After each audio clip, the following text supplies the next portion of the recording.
안녕하세요. 금일 GTL 첫 번째 발표를 맡은 콘텐츠 팀 코어 멤버로 활동하고 있는 박준서라고 하고요. 발표하기 전에 경록님이 보여줬던 그 유튜브 영상을 저희 콘텐츠 팀에서 열심히 제작하였고, 이게 또 소리랑 들으면 확실히 또 달라가지고 꼭 다시 한번 시청하길 부탁드리고요. 제가 오늘 가지고 온 주제는 그 전에 저는 현재 정보통신공학과를 주전공을 하고 있고, 미디어 커뮤니케이션 학부를 부전공을 하고 있습니다. 그리고 제가 오늘 가지고 온 제목은 피할 수 없으면 즐겨라이고, 제가 개인적으로 또 좋아하는 말이어서 가지고 와봤고, 그리고 부제목으로 웹앱 디자인을 가지고 왔습니다. 오늘 순서는 그리드랑 레이아웃을 첫 번째로 하고, 컬러로 두 번째 챕터까지 한 다음에 발표가 마무리되고요. 제가 왜 피할 수 없으면 즐겨라라는 말과 함께 웹앱 디자인을 가지고 왔냐면, 학부생 때 가장 활발하게 SW 활동을 할 수 있는 게 저는 해커톤이랑 팀 프로젝트라고 생각을 한단 말이죠. 근데 두 활동 모두 결과물이 있기 위해서는 디자인이 꼭 필수적이라고 생각이 들었고, 이 활동을 하기 위해서는 결국엔 누군가는 디자인을 할 수밖에 없다라는 상황이 약간 좀 즐겼으면 좋겠다라는 마음에 이 주제를 가지고 와봤고, 저도 실제로 2024, 이제 작년부터 개발을 시작해 왔는데, 저도 그 피할 수 없는 상황 때문에 한 8개의 서비스 디자인을 했던 경험이 있고요. 그리고 저는 현재 프론트엔드 개발을 하고 있는데, 제가 이제 프론트엔드 개발자가 디자인을 무조건 해야 되냐라는 질문에는 당연히 아니라고 말씀드릴 수 있을 것 같고, 당연히 디자인은 디자인 툴을 좀 다룰 줄 알고 감각이 있는 디자이너가 하는 게 맞는데, 이게 팀 빌딩을 하다 보면은 다들 느끼시겠지만 디자인을 별로 안 좋아하시는 분들도 있고, 주변에 디자인을 또 모집하기가 쉽지 않은 저희가 환경이 처해 있단 말이죠. 그리고 해커톤 같은 경우에는 제한된 인원에 디자이너를 한 명 배치해버리면은 또 약간 팀에 이제 무리가 가기 때문에 이럴 때 좀 고민이 많이 생기실 텐데, 어, 아마 그런 상황에서 아마 이제 누군가 디자인을 맡아야 한다면 저는 프론트엔드 개발자가 디자인을 맡는 걸 추천드리고요. 어찌됐든 프론트엔드 개발자가 화면 구현을 하기 때문에 디자인을 하는 게 흐름상 맞지 않나라는 생각이 들고, 저와 같은 상황에 놓인 프론트엔드 개발자분들이 약간 좀 피할 수 없는 상황이라서 더 즐기시면서 디자인 하시길 바라면서 첫 챕터를 들어가 보도록 하겠습니다. 첫 번째 챕터는 그리드랑 제가 레이아웃을 갖고 왔는데, 이게 디자인에서 가장 기초적인 초기 단계 디자인 설정으로 보시면 될 것 같은데요. 이 그리드 시스템은 이제 개념으로는 웹페이지를 구조적으로 배치하고 반응형 디자인을 구현하는데 사용되는 레이아웃 방법론으로 나와 있습니다. 보통 행과 열로 구성된 격자 구조를 기반하여서 저희가 그리드 설정을 해놓는데, 여기서 용어는 마진이랑 컬럼, 커터 이렇게 세 가지 정도 알고 가시면 될 것 같고, 이 컬럼이라는 건 이 빨간 색깔 칠해져 있는 이 단을 의미하는데, 이 컬럼은 단의 넓이를 또 표현하는 수치로 보면 될 것 같고, 커터는 이 단과 단 사이의 간격을 의미하는 걸로 알고 있으면 될 것 같습니다. 보통 저희가 피그마로 디자인을 할 때 이 단을 사용하는데, 반응형 웹 같은 경우에는 12단을 사용하고, 모바일 앱 같은 경우에는 4단이랑 6단을 사용하는데, 여기 오른쪽에 있는 수치는 제가 주로 사용하는 수치를 제가 가지고 와봤고, 이걸 실제 제가 피그마에서 어떻게 설정하는지 좀 보여드리도록 하겠습니다. 저희가 이렇게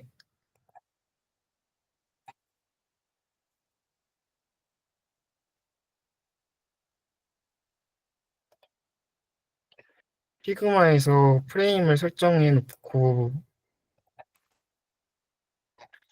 저희가 이제 보통 사이즈를 1920으로 하고 설정을 1080으로 높이를 1080으로 해놓고 저는 디자인하거든요. 여기서 이제 오른쪽에 있는 사이드 바를 보시면 레이아웃 그리드라는 게 있어요. 이 레이아웃 그리드에서 플러스 버튼을 누르시면 이렇게 격자가 나오는 거 볼 수 있는데, 제가 보여드린 방법을 하기 위해선 이 앞에 또 격자 무늬를 클릭하면은 이런 바가 나오는데, 여기서 컬럼이라는 버튼을 누르신 다음에 이제 제가 말했듯이 웹 같은 경우에는 12단을 사용한다고 했잖아요. 그래서 카운트를 12로 바꾼 다음에 타입을 센터로 표시하면 이 단이 또 모이는 거고, 버터를 제가 보통 24, 10,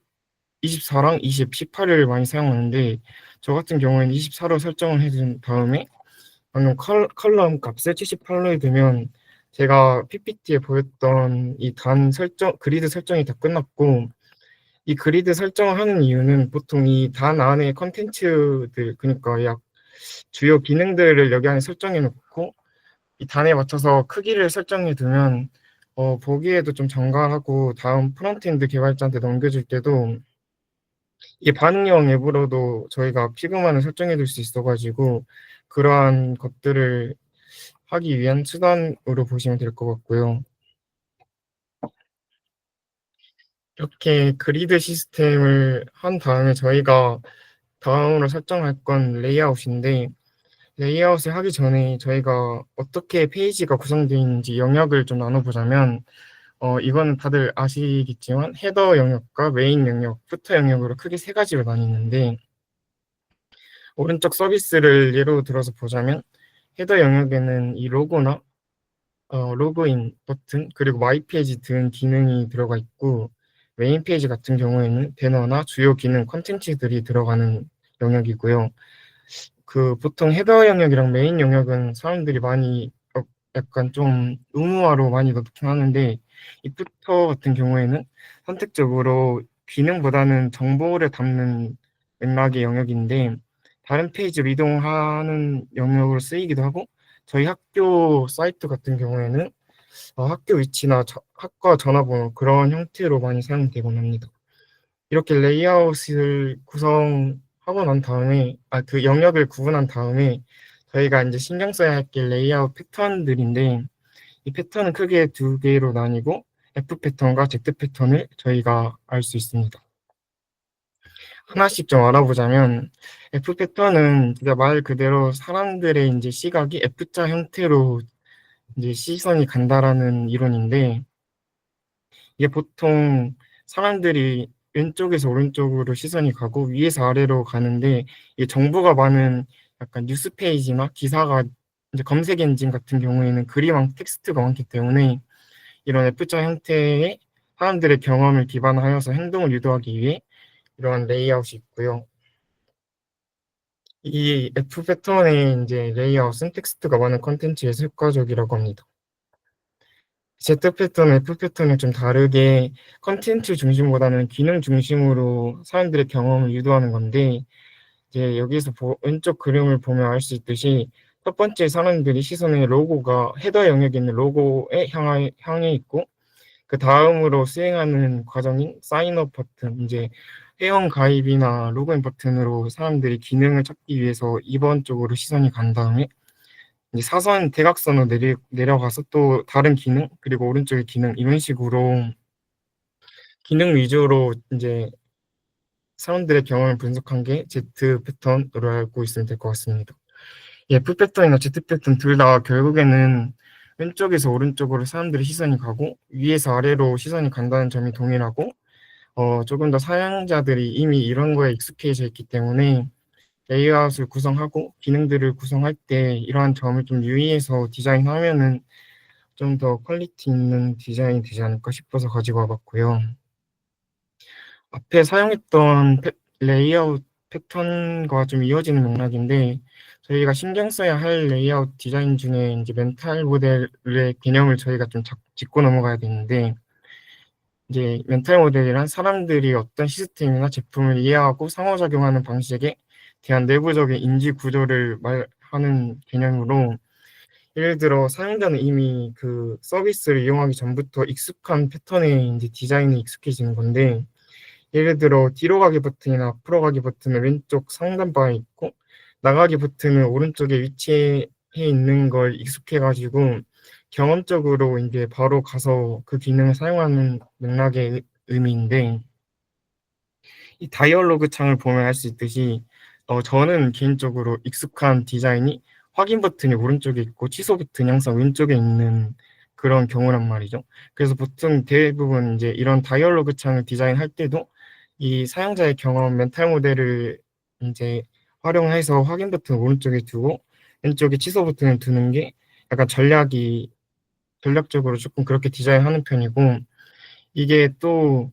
무조건 절대적이지 않는 경우를 보면은, 저희가 실제로 지금 온라인 강의를 제가 계절 학기를 듣고 있는데, 온라인 강의를 듣다가 도중에 나가려고 했는데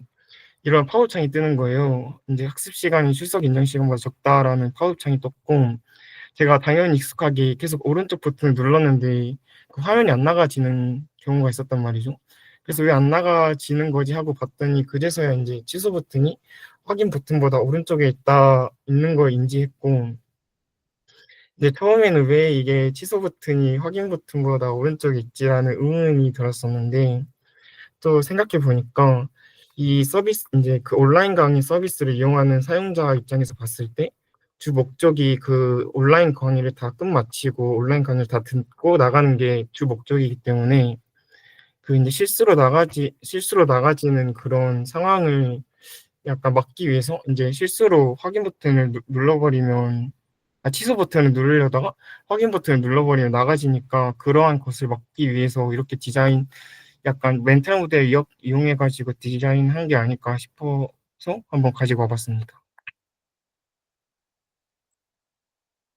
그리고 인제 그 그리드랑 레이아웃을 제가 설명하면서 진짜 어떤 걸 더 설명할까 고민하다가, 인제 엄청 간단한 게 막 앱 같은 경우에는 글씨 폰트를 12 폰트로 사용한다, 이게 약간 보편적으로 널려 있는 지식이고, 막 레이아웃이 여러 개로 종류가 다양하고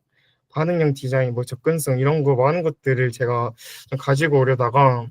제가 제목을 또 피할 수 없으면 즐겨라로 갖고 왔는데, 오히려 뭔가 디자인할 때 즐길 수 없는 상황을 만들 것 같아서 뭔가 가장 기본적인 그 그리드랑 레이아웃 개념만 짚고 넘어가고, 제가 실제로 디자인 초기 단계 때 어떻게 하는지를 좀 보여드리도록 하겠습니다.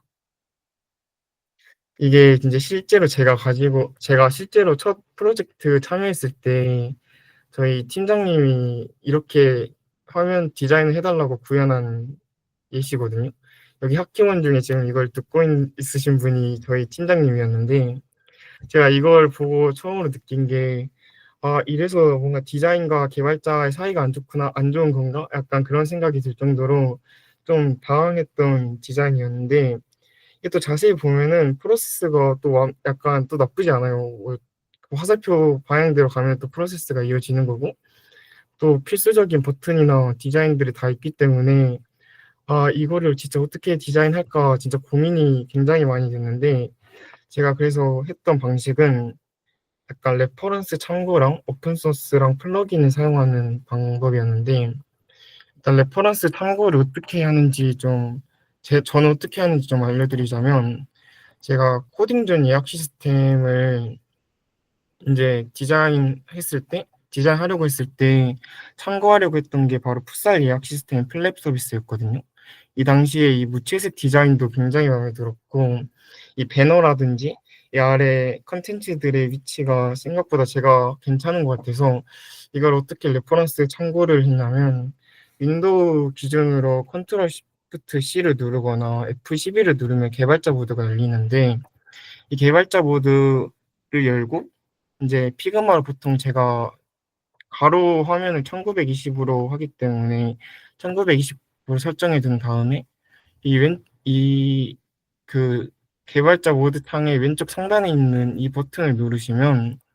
활성화시키면, 이런 식으로 커서를 올리면 여기 이 레이아웃이 어떻게 구성되어 있는지 볼 수 있거든요. 예를 들어 이 헤더 영역이 진짜 이 크기가 마음에 들었다면 이 높이가 40 으로 되어 있는구나, 막 이런 식으로 인지하거나, 이 헤더 영역 안에 들어간 콘텐츠를 봤을 때 이 보라 색깔 영역이 의미하는 게 제가 알기로는 반응형을 크기를 줄였을 때 가장 우선적으로 줄어드는 부분을 알고 있어요. 그래서 이 방향용을 줄였을 때 이 영역을 이런 식으로 크기를 설정했구나. 막 예약 버튼은 이런 식으로 구성되어 있고 막 이제 필요한 부분을 배너 크기는 이런 식으로 되어 있구나. 이렇게 다 이제 레퍼런스 참고를 했는데 여기서 더 나아가서 진짜 이거를 그대로 사용하고 싶다. 약간 그 생각이 들 때는 지금 딱 1920으로 설정했기 때문에 이걸 그대로 캡처를 한 다음에 그 피그마에 가지고 오는 거죠. 이게 피그마로 가져온 다음에 이 이미지를 그 프레임 위에 올려두고 투명도를 약간 낮춘 다음에 제가 위에 이제 제가 실제로 이거는 초기에 그 코딩 전 예약 시스템을 디자인했던 걸 가지고 와봤는데 이런 식으로 그대로 최대한 베껴가면서 레퍼런스 참고를 했던 게 저한테는 꽤나 도움이 됐기 때문에 이런 식으로 처음에 어떻게 그 그리드를 설정하고 레이아웃 설정을 이제 레이아웃 구성을 어떻게 하면 좋을지 생각이 안 드신다면 이런 식으로 좀 가지고 와서 사용해도 나쁘지 않다라는 생각이 들고요. 지금 현재 전 여기 안에 있는 걸 직접 제가 다 구현하긴 했는데 이 안에 걸 디자인하는 것부터 막히셔서 이제 또 약간 디자인이 막힐 때는 제가 추천하는 건 이게 피그마에 이제 오픈 소스로 되어 있는 디자인들이 꽤 많은데 그중에 제가 자주 사용하는 사이트가 피그 컴포넌트라고 이제 구글에 검색하면 바로 나오는데 이게 유료 버전도 있지만 무료 버전으로도 꽤나 많은 소스를 사용할 수 있는데 이 사용법을 조금 설명드리자면 여기서 만약에 웹사이트 중에 제가 이 디자인이 마음에 들어가지고 마침 무료고 만약 클릭하면 그냥 커피 이 버튼을 누른 다음에 피그마에 가지고 와서 컨트롤 V를 하면 바로 이렇게 가지고 올 수 있는데 이게 여기서 좀 조심해야 할 부분이 지금 이렇게 설정되어 있고 제가 만약에 여기서 이 단이 필요가 없어서 이 단을 지우고 싶으면 그냥 지우면 된다고 생각하시겠지만 이렇게 보시다시피 계속 이 버튼이 움직이는 거 볼 수 있어요. 그래서 이 버튼을 제자리로 옮기기 위해서 이 단을 움직이면 다시 제자리로 돌아오는데 이 처음에 이게 이제 피그마를 처음 만져보신 분이면 굉장히 당황하실 수 있는데 이게 왜 그러냐면 이제 이 프레임을 클릭해보고 오른쪽에 오토 레이어를 보시면 이게 쉽게 말하면 반응형 디자인을 위한 약간 설정 값을 만들어 둔 거거든요. 그래서 이걸 클릭해 두면은 이 안에 들어간 콘텐츠를 이제 이동시키기 쉽지 않아가지고 그 만약에 피그 컴포넌트에서 이 디자인을 갖고 왔을 때 약간 좀 수정을 하고 싶으면 이 프레임을 클릭한 다음에 이 활성화되어 있는 걸 값을 끄고 나서 이제 원하시는 대로 약간 좀 어,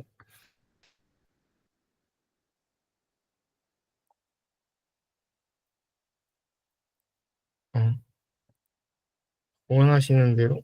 약간 지우시면 이제 이렇게 이동을 안 하시는 거 볼 수 있습니다. 물론 여기 이제 사이의 여백은 이렇게 선을 연결시켜 놓으면 완전 제가 마음에 드는 디자인들을 바꿔서 쓸 수 있고요. 이렇게 이제 오픈 소스로 되어 있는 디자인을 사용하는 방법도 있고 이거는 실제로 제가 그 저번 학기에 사용했던 캡스톤에서 사용했던 UI 디자인인데 여기서 인제 제가 완전 심플하게 이거 만들어야 돼서 이렇게 대충 만들었는데 여기 오른쪽에 그 컨텐츠들을 넣어 놓고 왼쪽이 너무 비어 가지고 '어떤 걸 채우면 좋을까?' 막 이미지를 어떤 걸 채울까 고민하다가 이 피그마에 플러그인이 굉장히 많이 되어 있는데 여기서 제가 자주 사용하는 언스플래시 인제 플러그인을 활성화시켜 놓으면은 이제 클릭해 두면 이 검색창이 나와요. 여기서 저는 바로 제가 원하는 그 디자인을 검색해 가지고 이게 또 무료고 저작권이 없는 걸로 알고 있어 가지고 그대로 끌어서 좀 쓸 수 있는 약간 플러그인입니다. 그래서 이렇게 쪼끔 디자인하실 때 도움이 되고자 가지고 와 봤고요. 이 플러그인 이외에도 쪼끔 다양한 플러그인이 굉장히 많아서 제가 좀 설명드리자면 제가 그 주로 디자인할 때 저희 유튜브 선생님이 있는데 디자인 베이스라는 유튜버의 제가 영상을 굉장히 많이 보고 참고를 하는데 그분이 뭐 만드신 웹사이트이신 것 같아요. 거기서 이제 도구 버튼을 들어가 보시면 이렇게 이제 피그마 플러그인이 나오는데 이렇게 만약에 이제 추천하는 플러그인을 정리해 두셨고 만약에 여기서 원하시는 플러그인이 있다면 그걸 활성화시켜서 디자인할 때 사용하시면 될 것 같습니다. 아, 그리고 이 사이트의 또 다른 기능 중에 하나가 제가 이전에 레이아웃 디자인을 말씀드렸잖아요. 그 레이아웃이 약간 좀 이해가 잘 안 가신다 하면은 여기 사이트에 이제 레이아웃 계산기가 또 있거든요. 이 사이트 여기를 들어가 보시면은 이제 막 데스크탑이나 아이폰, 아이패드 이런 식으로 어떻게 레이아웃을 설정하고 이거를 반응용을 했을 때 어떻게 레이아웃 값이 줄어들고 늘어나는지를 볼 수 있는 사이트이고 여기 아래서 값을 설정해가지고 본인이 원하는 레이아웃 디자인이 어떻게 되는지를 볼 수 있고 추가적으로 이제 CSS 코드로도 추출할 수 있는 참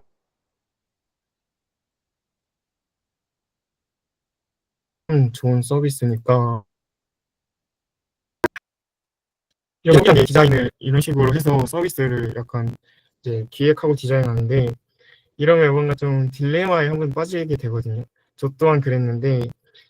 예를 들어 위에 있는 디자인을 제가 만약에 레퍼런스를 참고해서 그대로 갖고 왔는데 아래와 같이 결과가 나와서 진짜 누가 봐도 완전 똑같은 서비스가 디자인 되면은 이게 해커톤 같은 경우에는 문제가 안 생기는데 만약에 배포까지 생각하고 있는 팀 프로젝트에서 위 서비스랑 동일하게 이렇게 디자인이 나오면 진짜 난감한 상황이 오잖아요. 그럴 경우에는 이제 뭔가 서비스의 아이덴티티나 그 서비스만의 특화된 차별점을 좀 둬야 되는데 어떤 차별점을 둬야 될지 이제 제가 챕터 2에서 컬러라는 제목과 함께 가지고 와봤습니다. 이 컬러라는 이 색이 이제 그 서비스에 영향력을 꽤나 많이 주는데 이제 그 예시로 저희가 이제 노란색이나 파란색, 녹색을 생각해 보면은 아래와 같은 서비스가 생각이 날 정도로 이 색이 이제 그 서비스의 아이덴티티나 뭔가 특화된 특성, 뭐 차별점 등 좀 표현하고 싶은 것들을 많이 설정할 수 있는 게 이 색이라고 생각하고 저도 실제로 디자인할 때 이 색을 어떻게 설정할지가 이 색을 어떻게 설정할지를 가장 많은 시간을 두고 항상 설정을 합니다. 이 색을 이제 설정할 때는 또 프라이머리 컬러랑 세컨더리 컬러 두 가지 부분으로 나눠서 저희가 설정을 해야 되는데 주로 프라이머리 컬러 같은 경우에는 브랜드나 웹사이트를 대표하는 핵심 색상으로 사용자에게 가장 먼저 시각적으로 인식되는 색이라고 합니다. 보통 로고나 버튼, 헤더 등 중요한 UI 요소에 주로 사용이 되고 웹사이트의 정체성과 분위기를 결정짓는 핵심 요소라고 보시면 되고요. 이 선택 기준은 이제 개인마다 다르겠지만 주로 신경 써야 될 거는 브랜드 정체성 반영이랑 가시성 및 호환성 그리고 전달하고자 하는 감성 뭐 의미 부여를 라고 생각하면 될 것 같고 이 프라이머리 컬러만 설정해 놓고 디자인을 하다 보면은 뭐 통일성은 있겠지만 그 디자인이 좀 단조로워져 가지고 이게 좀 유니크해야지 프라이머리 컬러인데 너무 자주 사용되면은 이게 그게 더 이상 프라이머리 컬러가 되는 게 아니거든요. 그래서 그거를 좀 대비하고자 세컨더리 컬러를 저희가 정하는데 이 세컨더리 컬러는 이제 이론적으로는 메인 색상을 보조하는 색상으로 일반적으로 하이라이트 요소나 서브 버튼, 강조 텍스트 등에서 사용되고 이제 전체 디자인에 변화를 주고 시각적인 계층을 구조를 만드는 역할을 한다고 합니다. 선택 기준에는 당연히 프라이머리 컬러에 약간 영향을 안 주게 조화로운 색을 골라야 되고 차별화된 강조된 색을 고르고 활용 범위를 고려해서 세컨더리 컬러를 또 정해야 합니다. 약간 이렇게 말해서 이해가 잘 안 되실 것 같은데 한 가지 사례를 좀 가지고 와봤어요. 이렇게 그 위에 있는 이미지와 같이 프라이머리 컬러랑 세컨더리 컬러를 보색 관계로 해서 설정을 해놨다고 했을 때 프라이머리 컬러는 주 기능을 하는 버튼의 색으로 이런 식으로 칠해놓고 그 다음 세컨더리 컬러는 프라이머리 컬러에 좀 영향이 안 가게끔 좀 강조해야 할 부분에 이런 식으로 사용을 해서 앱이나 웹에 약간 특화된 디자인을 이제 이런 식으로 만드는 겁니다. 그러니까 실제로 저희 학교에도 프라이머리 컬러랑 세컨더리 컬러가 되어 있는데 이거를 몰랐다고 해도 저희 학교를 다니시고 약간 저희 학교 서비스를 많이 이용하다 보면은 이 색들을 많이 볼 수 있으실 텐데,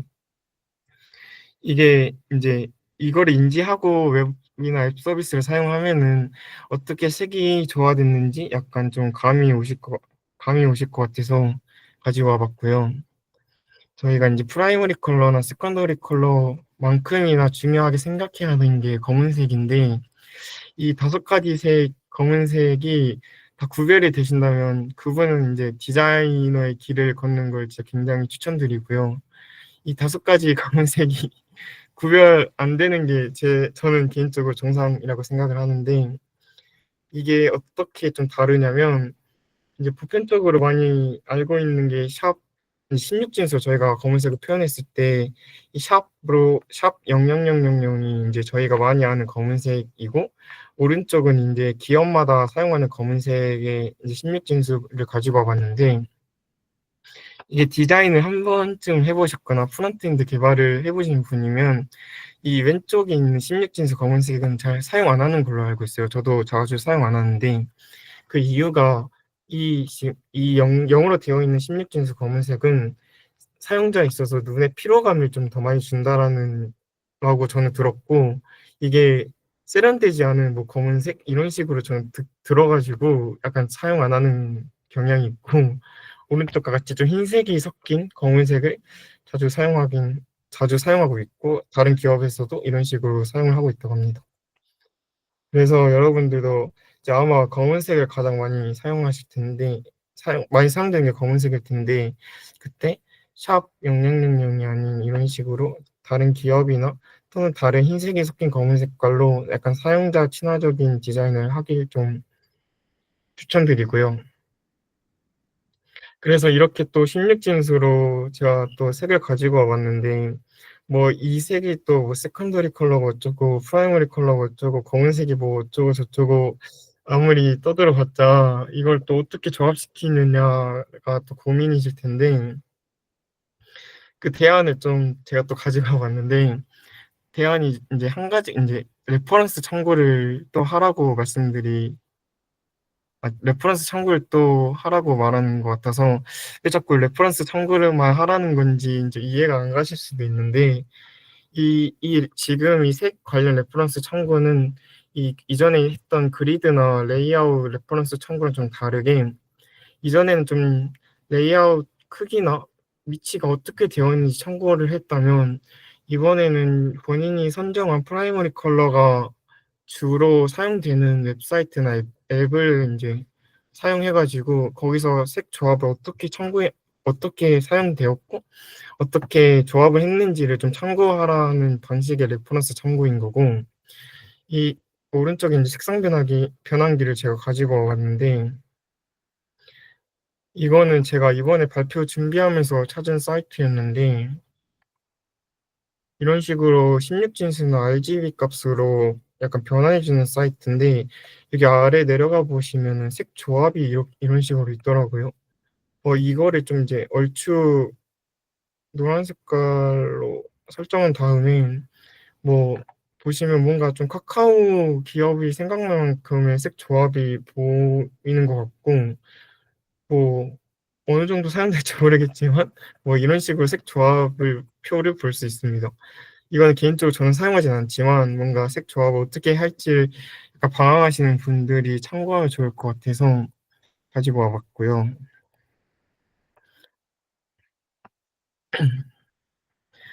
여기 아래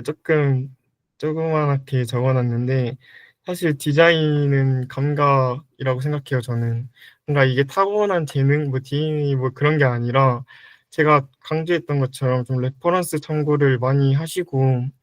많은 데이터가 쌓여 가지고 그걸 기반으로 디자인을 하는 게 약간 좀 즐기면서 할 수 있는 방안이지 않을까 생각해서 조그맣게 좀 적어 봤고, 제가 앞서 말씀했다시피 색을 굉장히 좀 중요시 여기는데, 제가 두 가지 인제 좀 예시를 가지고 와 봤어요. 제가 이 두 가지 예시는 해커톤에서 색 선정을 할 때 인제 '굳이 해커톤에서 색 선정할 필요가 있냐. 그 짧은 시간 안에 구현하기도 바쁜데 왜 색 선정을 해야 되냐.'라는 인제 질문이 있을 수 있잖아요. 그래서 제가 실제로 참여했던 해커톤에서 이 색 선정하는 과정이 얼마나 중요했는지 조금 말씀드리자면, 이 두 해커톤은 제가 작년에 참여했던 해커톤이었고 두 해커톤 모두 수상한 이력이 있고, 이제 첫 번째 위에 있는 해커톤은 교내에서 열린 흡수성 해커톤으로 저희가 이제 주제가 아마 스포츠였던 걸로 기억을 하는데, 이때 저희가 인제 야구 관련해 가지고 스포츠 매칭 서비스를 기획을 했었거든요. 그래서 인제 팀원 중에 한 분이 스포트라이트라는 서비스명을 저한테 던져 주고 인제 제가 로고 디자인을 해야 됐었는데, 진짜 딱 머리에 떠오르는 게 파워레인저 그때 로고가 생각이 나서 파워레인저 로고를 보면은 가운데에 약간 번개 모양이 있거든요. 갑자기 그게 떠올라 가지고 이 라이트의 L을 번개 모양으로 바꿔 가지고 좀 '로고를 만들면 좋겠다.' 싶어서 이 로고를 만들었는데, 뭔가 빠른 매칭 서비스, 빠름, 약간 빠르면 번개, 번개면 노란색 이런 식으로 해 가지고 제가 노란색을 또 추출했더니, 이게 바로 인제 해커톤에서 진가를 발휘한 이유가, 해커톤 같은 경우에는 저는 주로 그 기획 단계에서 자료 조사를 하고, 자료 조사 끝나면 인제 디자인이 들어가고요. 디자인이 들어가면 프론트엔드 화면 구현하고, 구현하면 API 연동하고, API 연동이 끝나면 저는 마지막에 항상 제가 꼭 PPT 제작을 해 왔어서 가지고 PPT 디자인을 인제 어떻게 할지 고민이 많단 말이죠. 근데 인제 그때는 새벽에 인제 다 많이 힘들 때 디자인을 해 가지고 머리가 다 안 돌아가는데, 제가 이렇게 그전에 색 선정을 했기 때문에 PPT 디자인을 좀 수월하게 했다 했음을 약간 좀 해커톤에서 색 선정을 했을 때 좀 장점으로 가지고 와 봤고, 이 두 번째 해커톤 경우에는 저희가 그 용인 특례시에서 진행된 KHTML 해커톤으로 저희가 인제 무장애 맞춤화 관광지 추천 챗봇 서비스를 기획했었는데, 이 서비스를 딱 기획했을 때 뭔가 딱 떠오르는 색상이 바로 전 녹색이 떠올라 가지고 왜 녹색을 선정했었냐면, 그때 당시에 인제 중학교 때 미술 시간에 뭔가 녹색이라는 색이 사람들이 오래 봤을 때 좀 약간 부담이 안 가고 녹색이 평온한 색으로 인제 그때 알고 있어 가지고, 이 사용자 측면에서 이 사용자가 이 서비스를 빠르게 사용할 수 있는 사용자들이 아닌 거를 직감하고, 뭔가 오래 사용하는 걸 감안했을 때 녹색이 주는 효과가 좀 클 것 같아서 저 혼자 녹색으로 색 선정을 한 다음에 바로 이 녹색 선정을 하다 보니까 이게 바로 디자인으로 이어져 가지고, 이게 디자인 로고랑 심볼인데 바로 이게 빡빡 나오고, 그다음에 인제 이게 또 이 녹색을 이용해 가지고 바로 PPT를 만들 수 있었거든요. 그래서 해커톤에서 이 흐름상 효율적으로 진행이 되려면 뭔가 색 선정이라는 첫 단추를 좀 잘 꿰맨 다음에 마지막 PPT 디자인까지 잘 이어간다면 뭔가 좀 덜 힘들게 해커톤을 진행할 수 있을 것 같다라는 생각이 듭니다. 그리고 마지막으로 제가 또 처음에 소개할 때 부전공이 미디어 커뮤니케이션 학부라고 했잖아요. 제가 그중에 인제 광고 PR 브랜드를 전공하고 있는데, 이 그 색 선정을 좀 브랜드적으로 접근하면은 인제 프레이밍 기법이 사용됐다라고 볼 수 있는데, 이 프레이밍 기법은 상대방이 어떤 방식으로 커뮤니케이션을 하냐에 따라 상대방의 판단이나 선택이 달라지는 현상으로 볼 수 있는데, 이게 인제 카카오를 예시로 들었을 때 카카오가 인제 서비스를 출품하기 전에 인제 색 선정이나 이제 서비스 기획을 할 거 아니에요. 그때 인제 프레임 기법을 사용이 된 거고, 그때 인제 색 선정을 해야 되는데, 이제 카카오 기업에서는 인제 아무래도 트위터나 페이스북보다 늦게 출시된 플랫폼이기 때문에 그 애플 스토어나 구글 플레이 스토어에서 눈이 띄어야 됐단 말이죠. 그래서 색 중에 가장 밝은 색으로 눈에 잘 보이는, 그러니까 흔히 표지판에서 많이 볼 수 있는 노란색을 선정을 해 가지고 사용자에게 쪼끔 더 관심을 끌 수 있는 전략을 사용한 걸로 알고 있고, 실제로 카카오 관계자가 노란색은 초콜릿 원료로 이름을 딴 카카오라는 사명처럼 이 노란색을 통해서 약간 사용자에게 즐거움을 전달하고자 하는 약간 브랜드적 기법을 사용했습니다. 이걸 갖고 온 이유는 이만큼이나 색 선정을 하는 데 굉장히 중요하고 이제 뭐 해커톤이지만 팀 프로젝트를 통해 배포를 하고 그 서비스를 배포하기 전에 이러한 것들을 좀 신경 써서 색 선정을 한다면 좀 좋지 않을까 싶어서 가져가 봤고요. 어, 이제 마지막으로 사실 앞에서 뭐 감각이 중요하고 뭐 레퍼런스 참고를 많이 해서 디자인을 할 필요가 있다라고 했는데 사실 디자인은 자신감이라 생각을 하고요. 뭐가 됐든 본인이 디자인하고 그거를 상대방 설득시키 정도의 의미 부여를 한 다음에 이제 자신감을 가지고 디자인을 하는 게 저는 맞다라고 생각이 들어서 이 이미지를 갖고 왔고, 여러분들도 SW 관련 활동을 할 때 이번 프로젝트도 그렇고 이제 누군가 앱이나 웹 디자인을 해야 될 텐데 피할 수 없기 때문에 좀 즐기면서 앞에 말했던 레이아웃이나 그리드, 색 선정 이런 것들을 신경 써서 좀 재밌게 디자인하시길 응원하겠습니다. 이상으로 발표 마치도록 하겠습니다.